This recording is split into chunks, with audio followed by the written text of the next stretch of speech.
Hello everyone, welcome to my channel really mom life.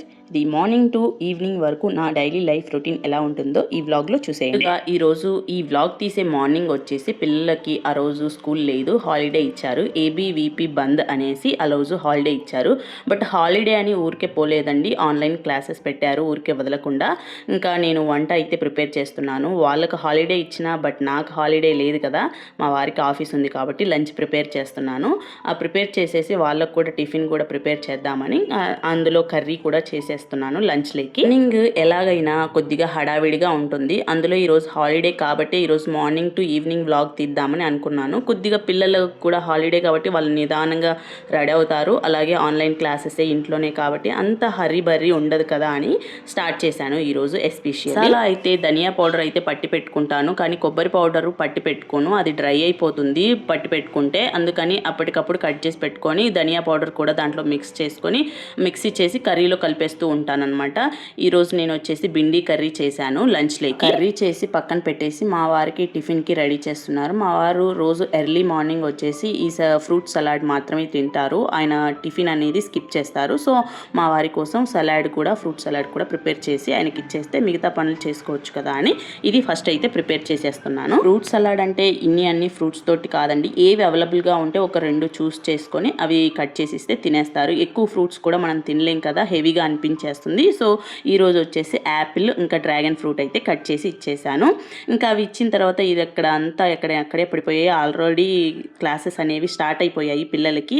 నేను ఈరోజు ఎలాగో స్కూల్ లేదు కదా అని లేటుగా లేచాను, నిదానంగా మాట్లాడుకుంటూ చేస్తున్నాను. ఆ లోపే పిల్లలకి కూడా క్లాసులు స్టార్ట్ అయిపోయాయి. వాళ్ళకు ఫోన్స్ ఇచ్చేసి క్లాస్ అటెండ్ చేపించి అక్కడ కూర్చోపెట్టేశాను అనమాట. పిల్లలు కూడా లేటుగా లేశారు కాబట్టి వాళ్ళు కూడా ఫ్రెష్ అప్ అయితే అయిపోయారు, కానీ టిఫిన్ మాత్రం తినలేదు ఆ క్లాసులు స్టార్ట్ అయ్యేసరికి. సో నేనే ఇంకా తర్వాత మా వారికి లంచ్ బాక్స్ ప్రిపేర్ చేసి ఆయనకి ఇచ్చేసి ఆయన వెళ్ళిన తర్వాత మొత్తం ఆ కిచెన్ కొంచెం సర్దేసుకొని ఇంకా అప్పుడు టిఫిన్ పెట్టడం స్టార్ట్ చేశాను. వాళ్ళకి ఎవరి టిఫిన్ ప్లేట్ వాళ్ళకి ఇచ్చేసి మా పాప క్లాస్లో కూర్చునింది. బాబుకేమో అప్పుడే ఒక క్లాస్ అయిపోయి బ్రేక్ వచ్చిందనమాట, వాడికి పెట్టిచ్చేస్తే వాడు తింటున్నాడు. బట్ పాప మాత్రం క్లాస్లో కూర్చుని కదా, క్లాస్ వింటూ ఉంది. సరే నేను కలిపి తినిపించేస్తాను అని చెప్పాను, మళ్ళీ లేట్ ఎందుకు ఒకేసారి అయిపోద్ది కదా అందరితో పాటే అనుకున్నాను. బ్లాగ్లో కనిపిస్తున్న పెద్ద ఆయన మా తాతయ్య అనమాట, అంటే మా హస్బెండ్ వాళ్ళ నాన్నగారు. సో ఆయన మా దగ్గరికి వచ్చారు ఈ మధ్యనే. సో ఆయనకి ఐ ఆపరేషన్ కోసం వచ్చారనమాట. ఆల్రెడీ 1 టైం పైన ఒకసారి ఆపరేషన్ అయిపోయింది, పొర తీసేశారనమాట, ఐలో ఉన్న పొర. తర్వాత మళ్ళీ ఇంకోసారి సెకండ్ టైం కూడా ఆపరేషన్ ఉందని మా దగ్గరే ఉండిపోయారు. అయితే పాపకు నేను తినిపించేస్తున్నాను. నేను పెట్టి తినిపిస్తే పాప కడుపు నిండా తినిద్ది, తనకై తింటే చాలా తక్కువ పోర్షన్ వరకే తినిద్ది. అదేంటో మరి ఇంకా అది ఎక్స్ప్లెయిన్ చేస్తూ ఉంటే అది మమ్మీ ఇది మమ్మీ చూడు మమ్మీ ఎలా కమెంట్ చేస్తున్నారు, పిల్లలు అసలు వింటం లేదు, ఆన్లైన్ క్లాసులు ఎందుకు అని అంటుందన్నమాట. నాకు కూడా అదే అనిపించింది. ఆ క్లాస్లో టీచర్స్ ఎక్స్ప్లెనేషన్ కన్నా పిల్లలు చేసే అల్లరే ఎక్కువ వినిపించింది. నాకైతే పర్సనల్గా ఈ ఆన్లైన్ క్లాసెస్ అస్సలు నచ్చవు. ఇంకా పరిస్థితి ఇంకా అప్పుడు కంపల్సరీ అన్నప్పుడు తప్పదు కదా. ఇంకా ఐ డ్రాప్స్ ఉన్నాయి మా తాతయ్యకు. టిఫిన్ తిన్నాక ఆయనకు ఐ డ్రాప్స్ వేసేసి ఇంకా నేను కూడా కూర్చున్నాను. వీళ్ళందరూ అయిపోయిన తర్వాత నా టిఫిన్ కూడా కంప్లీట్ చేసేసి తర్వాత పని చేసుకుందామని అనుకున్నాను. తర్వాత మా తాతయ్యకు వచ్చేసి కాఫీ తాగే అలవాటు ఉంది. సో ఆయనకు కల్పించేసి నేను కూడా ఇంకా తాగుతూ కాసేపు అలా రిలాక్స్ అయ్యాను. తర్వాత ఇంట్లో కిచెన్లో చాలా పని ఉంది, కిచెన్ అంతా గందరగోళంగా ఉంది. ఫస్ట్ అయితే గిన్నెలన్నీ అక్కడ సర్దేసి మొత్తం కిచెన్ కౌంటర్ టాప్ అంతా క్లీన్ చేయాలి. క్లీన్ చేసిన తర్వాత సింక్లో ఉన్న అన్ని అంట్లు కూడా కడిగేసేయాలి అని అనుకున్నాను. కిచెన్ కౌంటర్ టాప్ వచ్చేసి ఎన్నిసార్లు క్లీన్ చేస్తుంటామో, వంట చేసేటప్పుడు క్లీన్ చేస్తూనే ఉంటాము, మళ్ళీ వంట అయిపోయిన తర్వాత క్లీన్ చేస్తూనే ఉంటాము, అయినా కూడా పడుతూనే ఉంటుంది. వంట చేస్తూ ఉంటాం కాబట్టి. ఇంకా అలాగే స్టవ్ కూడా కొద్దిగా ఆయిల్ మరకలు అవి పడి జిడ్డుగా ఉన్నాయన్నమాట. నా దగ్గర విమ్ లిక్విడ్ వేసి కొద్దిగా స్క్రబ్బర్ తోటి సాఫ్ట్ స్క్రబ్బర్ ఉంటుంది కదా, దాంతో కొద్దిగా రుద్దేసి క్లాత్ తోటి తుడిచేశాను. ఆ తర్వాత గిన్నెలు మొత్తం కూడా తోమేసి పక్కన పెట్టేశాను. ఇంకా లోపే సరదాగా కూర్చొని కాసేపు పిల్లలు టీవీ చూస్తున్నారు. క్లాసెస్ అన్నీ అయిపోయాయి, నా పని అయిపోయేసరికి వాళ్ళు టీవీ చూస్తుంటే నేను కూడా కాసేపు రిలాక్స్ అయ్యాను. నా ఫోన్లో పని ఉంటే కొంచెం ఎడిటింగ్ అవి ఉంటే చూసుకుంటూ ఉన్నాను అనమాట. అనమాట.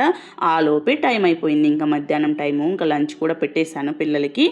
వాళ్ళందరూ లంచ్ చేసేసాక ఇంకా తర్వాత చాలా పనులు ఉన్నాయి, మళ్ళీ క్లాస్కి కూడా తీసుకెళ్ళాలి పాపను. సో ట్యూషన్కి రీసెంట్గా జాయిన్ చేశాను అనమాట. అంటే హయ్యర్ క్లాస్కి వచ్చే కొద్దీ నాకు ఆ సబ్జెక్టులు అనేవి నాకు ఎక్స్ప్లెయిన్ చేయడానికి పిల్లలకి రావట్లేదు.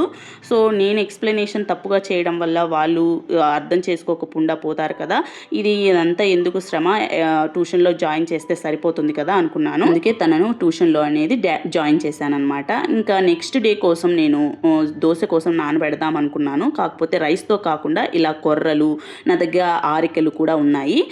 ముందు రోజే నేను షాప్లో తీసుకొచ్చాను అనమాట. కొర్రలు వచ్చేసి 1 గ్లాస్ వరకు పోసి, ఆరికలు 1/2 గ్లాస్ వరకు పోసాను. దాంట్లోనే కొద్దిగా 1/2 గ్లాస్ కంటే కొద్దిగా ఎక్కువ మినప్పప్పు, కొద్దిగా 1/2 గ్లాస్ కూడా రైస్ తీసుకున్నాను. వైట్ రైస్ అనేవి ఆప్షనల్, తీసుకోవచ్చు. లేకపోతే ఇలానే దోశ వేసుకున్నా కూడా, దోశకు పెట్టుకున్నా కూడా సరిపోతుంది. నేను ముందు కలపడం మర్చిపోయి వీటిని కడిగేటప్పుడు పోసాను అనమాట రైస్. ఇవన్నీ కూడా శుభ్రంగా కడిగి మంచి వాటర్ పోసేసి నానబెట్టుకోవాలి. ఇంకా నైట్కి మిక్సీ పట్టుకుంటే నెక్స్ట్ డేకి దోశకి అనేది ప్రిపేర్ చేసుకోవచ్చు. ముందు రోజుకి ఏదైనా టిఫిన్కి కానీ ఏదైనా లంచ్కి కానీ ప్రిపేర్ చేసుకోవాలంటే ముందు రోజే మనం ఐడియా వేసుకొని ప్రిపేర్ చేసుకోవాలి. అంటే ముందు రోజుకి ఎటువంటి హడావిడి లేకుండా నెక్స్ట్ డేకి ఉంటుంది కదా. ఇంకా తర్వాత పిల్లలకి ఇంకా మా పాపకి హెయిర్ వేసేస్తున్నాను, ట్యూషన్కి వెళ్ళే టైం అయిపోయింది కదా అని. ఇంకా స్కూల్ హాలిడే ఉన్నా కూడా ట్యూషన్ హాలిడే ఉండదు కదా, సో ఆ హెయిర్ కూడా వేసేసి ఇంకా నేను మా పాపను వదిలేసి వచ్చేస్తానమాట. కొద్దిగా దూరంలోనే దొరికింది నాకు ట్యూషను, ఇంటికి దగ్గరలో అయితే అస్సలు దొరకలేదు. ఎంత ట్రై చేశానో, నేనున్న ఏరియాలో టీచర్స్ నాకు అవైలబుల్గా దొరకలేదనమాట. కొద్దిగా కష్టంగా ఉండింది అనిపించింది. రోజు ఎక్కువ సార్లు తిరగాల్సి వస్తుంది ట్యూషన్కి, ప్లస్ స్కూల్ ఉన్నప్పుడైతే ఇంకా ఎక్కువ సార్లు. బట్ తప్పేదేం లేదు కదా, ఏది చేసిన పిల్లల కోసమే కదా, వాళ్ళ ఫ్యూచర్ బాగుంటే అంతే చాలా అనుకొని ఇంకా పాపనైతే వదిలిపేసి వచ్చానమాట. వదిలేసి వచ్చిన తర్వాత నెక్స్ట్ మిల్లెట్స్ అన్నీ కూడా ఇక్కడ రాగులు, జొన్నలు, సొద్దలు మొత్తం తీసి సెరిగేసి పెట్టేస్తున్నాను. వాటి మొత్తం క్లీన్ చేసి, ఎందుకంటే అవి అయిపోయాయి పిండి, 1 మంత్కి సరిపడా పట్టి పెడతాను కదా, అది అనేది అయిపోయిందనమాట. ఇంకా అయిపోయింటే అది క్లీన్ చేసి పెట్టేశాను, పట్టించుకొని పెట్టొచ్చు కదా అని. తర్వాత ఇంకా నైట్ కోసం వచ్చేసి రైస్ ఇంకా కొర్రలు కలిపి అన్నం వండేస్తే సరిపోతుంది. కర్రీ అనేది బెండి కర్రీ ఉంది కదా, దాంట్లోకి కొద్దిగా ఎగ్ ఫ్రై చేసేస్తే ఇంకా సరిపోతుంది నైట్ టైంకి అని డిన్నర్కి ప్రిపేర్ చేసేస్తున్నాను. జస్ట్ కడిగేసి పెట్టేశాను అనమాట. పాపను తీసుకొని వచ్చాక స్టవ్ మీద పెట్టేశాను. రైస్ ఫ్రై కోసం కూడా ఆనియన్స్ కూడా పూర్తిగా కట్ చేసి పెట్టుకొని వాష్ చేసి, ఇంకా నేను వాటిని చిన్న చిన్న ముక్కలుగా కట్ చేసుకోలేను కదా, కళ్ళలో ఆవిరి వస్తుంది, అందుకని ఇలా చాపర్ ఉంటే ఆ చాపర్లో వేసేసి ఇంకా కట్ చేసి పెట్టేసుకున్నాను. ఇలా చేస్తూ ఉన్నప్పుడు అనిపిస్తుంది కొద్దిసేపు కూడా రిలాక్స్ ఉండదు కదా, ఏదో ఒక పని ఉంటుంది అనిపిస్తుంది. బట్ ఇలా బిజీగా ఉంటేనే హ్యాపీగా అనిపిస్తుంది. ఖాళీగా ఉంటే పిచ్చి పిచ్చి ఆలోచనలు అవంటే ఇవంటే ఏవేవో తలకు వస్తుంటాయి కదా. అలా కాకుండా ఎంత బిజీగా ఉంటే అంత మంచిదండి. ఏ ఆలోచనలు ఉండవు, ఎవరి గురించి పట్టించుకోము, ఎవరు ఏదన్నా పట్టించుకోము.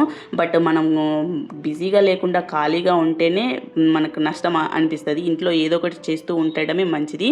ఈ పని లేనప్పుడు స్నాక్స్ చేయడమో, ఇంట్లో బట్టలు ఇస్త్రీ చేయడమో ఏదో ఒకటి ఉంటూనే ఉంటుంది. పాపను ఒక్కదాన్నే ట్యూషన్కి పంపిస్తున్నాను. బాబును మాత్రం చిన్నోడు కదా, వాడిని నేనే ఇంట్లో చదివిస్తున్నాను అనమాట. చిన్న క్లాసే కాబట్టి అంతవరకు అయితే నేను చెప్పుకోగలను కదా అనుకొని వాడిని నేనే చదివిస్తున్నాను. మ్యాక్సిమం నేనే చదివించేదాన్ని మొత్తము. కాకపోతే నాకు ఆ సబ్జెక్ట్ అనేది టఫ్ అనిపిస్తుంది. వాళ్ళు చదివిన దానికి మనం చదివిన దానికి చాలా డిఫరెన్స్ ఉంది కదా. మనం చదివింది వచ్చేసి స్టేట్ సిలబస్, వాళ్ళు చదివేది వచ్చేసి CBSE. అది నాకు టఫ్ అనిపిస్తుంది. అందులో నాకు మ్యాథ్స్ అంటే అస్సలు ఇష్టం ఉండదు. ఆ మ్యాథ్సే ఎక్కువ చెప్పాల్సి వస్తుంది. నాకే అర్థం కాకపోతే తనకేం చెప్తాను అనిపిస్తుంది. అందుకే దానికోసమే నేను పాపను అనేది ట్యూషన్లో జాయిన్ చేశాను. మ్యాథ్స్ అంటే ఇష్టం ఉన్న వాళ్ళు ఎంతమంది ఉన్నారో కమెంట్ చేయండి. బట్ నాకైతే పర్సనల్గా మ్యాథ్స్ ఇష్టం ఉండదు. ఇష్టం లేదా అంటే ఎందుకు ఇష్టం ఉండదంటే అది అర్థం కాకే ఇష్టం ఉండదు, అర్థమైతే ఎందుకు ఇష్టపడలేండి. మ్యాథ్స్ అంటే పిచ్చి ఇష్టం ఉండే వాళ్ళు కూడా చాలామంది ఉంటారు. బట్ నాదొక సపరేట్ స్టోరీ అనమాట. అలా ఇంకా ఇక్కడ వచ్చేసి రైస్ కూడా అయిపోయింది. ఇంకా ఎగ్ ఫ్రై కూడా రెడీ చేసి పెట్టాను. ఈ రైస్ అయితే ఇంకా నేను కుక్కర్లో వేయట్లేదు, ఎందుకంటే మా తాతయ్యకు అలా వేస్తే అది కొద్దిగా మెత్తగా ఉంటుంది కదా, అలా ఉండటం వాళ్ళు ఇష్టపడరు అనమాట. అందుకే ఇక్కడ సెరవలో నేను కుక్ చేసేస్తున్నాను. పెట్టుకున్నాను. రైస్ అయ్యేసరికి డిన్నర్ టైం అయిపోయింది. ఈ రోజు అయితే రైసే చేశాను. రోజైతే ఏదో ఒకటి సంగటి, లేకపోతే జొన్న సంగటి, రాగి సంగటి, మిల్లెట్ రొట్టె ఏదో ఒకటి చేస్తాను. బట్ ఈ రోజు వచ్చేసి అది పిండి అయిపోయింది కాబట్టి ఈ రోజు ఈ రైస్ చేసేదాను. ఇంకా మా పిల్లలు కూడా కూర్చొని ఆలోపే వాళ్ళ డాడీ వచ్చారు. ఇంకా నేను ఇలా పెడుతున్నానో లేదో కరెంట్ పోయిందనమాట ఇంట్లో.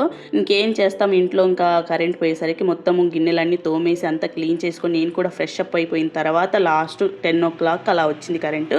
అప్పుడు మళ్ళీ లేచి ఇంకా ఇవన్నీ పట్టేసి పెట్టేశాను. ఈ పిండి ఎలా పట్టాలి, కరెంట్ పోయింది కదా అని అనుకుంటూ ఉన్నాను మనసులో. నేను ఒకసారి గిన్నెలు తోమేటప్పుడే కరెంట్ వచ్చిందా, గిన్నెలన్నీ అయిపోయిన తర్వాత ఈ మిక్సీ పట్టేద్దాంలే అనుకున్నాను. మళ్ళీ పోయింది. అర్రే చచ్చింది గొర్రె అనుకున్నాను. ఇక కరెంట్ రాకపోతే ఏం చేయాలి, ఉదయానికి టిఫిన్ ఏం చేయాలి అని టెన్షన్ అయింది. ఒకటే టెన్షన్. అలాగో కరెంట్ వచ్చింది. ఇంకా ఇది మిక్సీ పట్టి ఇంకా అది మొత్తం కలిపేసి పెట్టేసి పడుకున్నాను. సాల్ట్ కూడా తర్వాత మార్నింగ్ లేచేసరికి ఎంత చక్కగా ఫర్మెంట్ అయిందో. దీన్ని నైటే సాల్ట్ కలిపి పెట్టాను కాబట్టి నేను సాల్ట్ ఏమీ మిక్స్ చేసుకోలేదు. కొద్దిగా వాటర్ అనేది మిక్స్ చేసుకొని ఇలా దోశ బ్యాటర్ లాగా ప్రిపేర్ చేసుకొని పక్కన పెట్టుకున్నాను. ఇంకా మార్నింగ్ లేచేసరికి అన్నీ ఫ్రెష్ అప్ అయిపోయి నా వంట ఇంత అయిపోయిన తర్వాత పిల్లలు కూడా రెడీ అయ్యారు. ఇంకా నేను చక్కగా దోశలు వేసేసి ఆ రోజు ఉల్లికారం దోశ వేశాను. దీంతో ఎంత టేస్టీగా ఉందంటే అండి, చాలా టేస్టీగా ఉంది. అసలు ఇది ట్రై చేసిన తర్వాత ఎవ్వరు కానీ రైస్ దోశలు అడగరు. యాజ్ ఇట్ ఈజ్ రైస్ దోశలాగే ఉంది.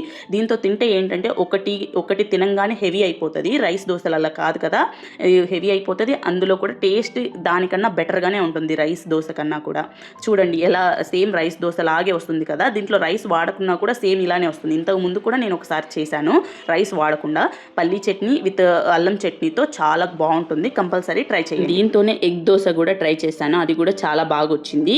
నాకైతే చాలా మంచిగా అనిపించింది దీని టేస్ట్. మీకు ఎలా నచ్చిద్దో ఒకసారి ట్రై చేసి కమెంట్ చేయండి.